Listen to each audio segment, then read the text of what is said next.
not enough time to do a combustion O2 test before our blower comes on. It's just not possible.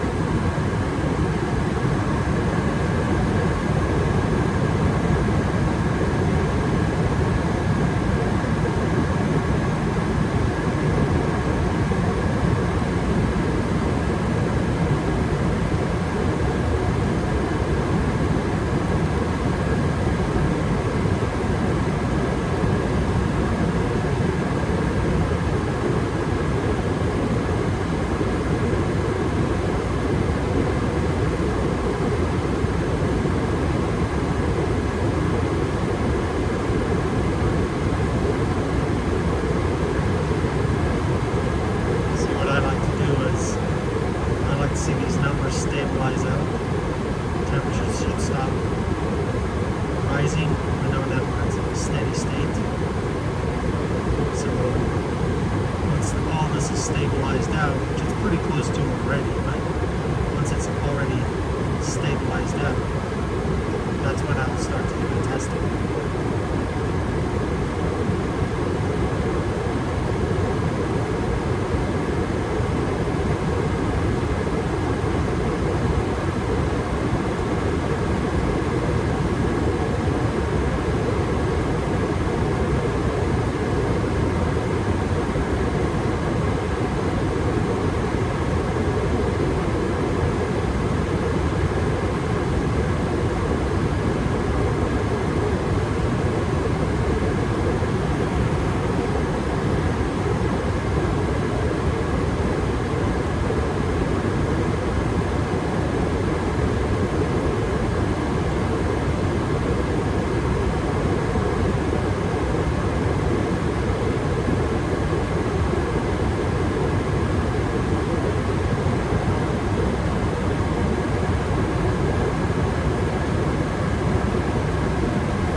Stable there. As you can see, it got up 2 degrees basically from when we started.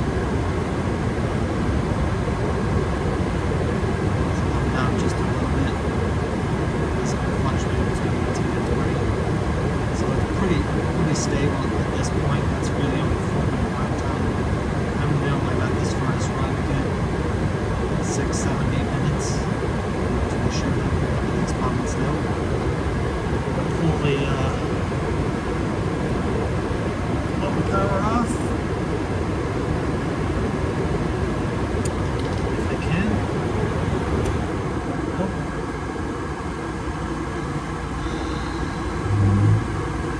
Now the airflow will slow down and then pretty much stop.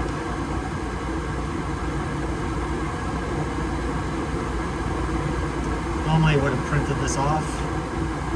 You have a printout, maybe before and after, rather than waste time. So you see now the O2 starting to drop. That's a normal occurrence. CO pretty much staying the same. Temperatures going up. The increase isn't rapid. We're still seeing a good CO number with no airflow. This is a stack effect as we heat up here. This is going to drop down. Okay. Inversely, CO2 is also going to go up. If you print this out, which I will do. Send it to print. Sometimes I wait for, and as soon as the limit goes off, I'll hit send. Other times, if I feel like I've already got pretty high, I'll discrepancy between the numbers, specifically the temperature's gone up and that O2's gone down. That's when we print. We hit print here.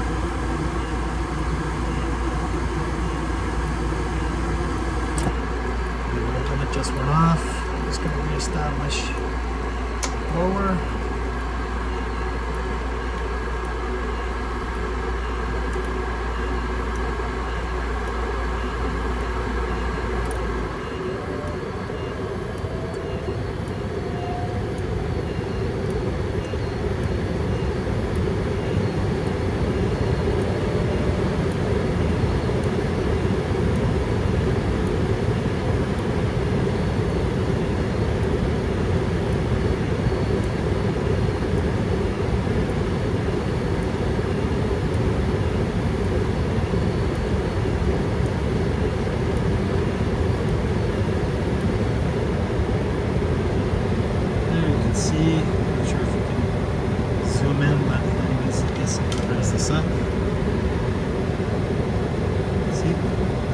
COF 329, O2 down, CO2 up, that's typical.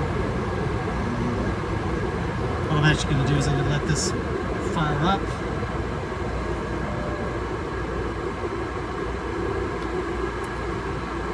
Important thing to note here, as I've done, I've got it running in the high fire for testing, obvious reasons. It's got to be hot enough.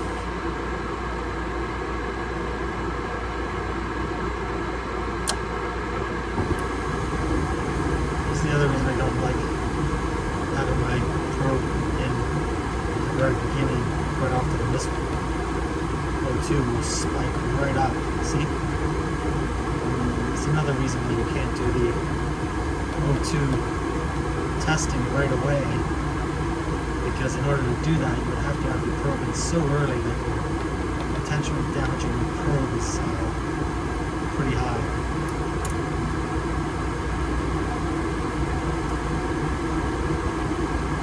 So let this run again, and probably won't get this number down as low as we had when we first started, but it should get pretty close.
this number is going to be a lot higher. And once you put that high test on there,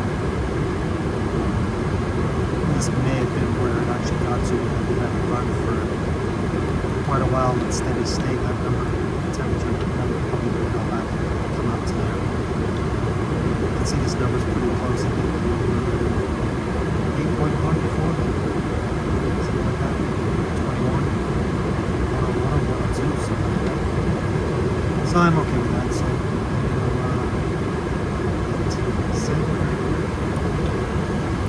and see the difference in the two tests.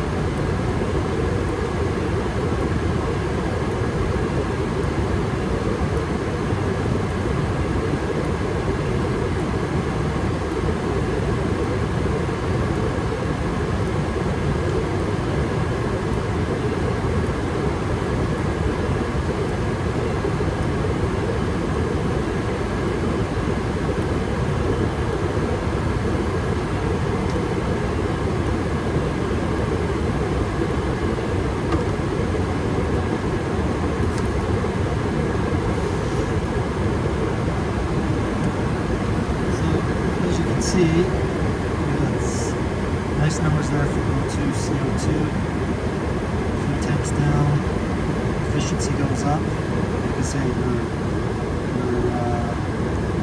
O2 and CO2 are inversely affected, so as your O2 goes down, your CO2 will go up. That's a normal occurrence. See, 35 parts per million. If you look on the record for this thing, it's been running anywhere between low 23 to 37, actually 42 for the last 5 years. So pretty normal readings. I go back to this one, which is the blower off. See, typical things, O2 goes down as temperature goes up. CO2 will increase. Carbon monoxide air-free numbers, marginal difference. And again, that's part of it because of the back pressure on the burners, the stack temperature going up. But you're going to get that. Anyways, long video, but it's kind of the only way to show it.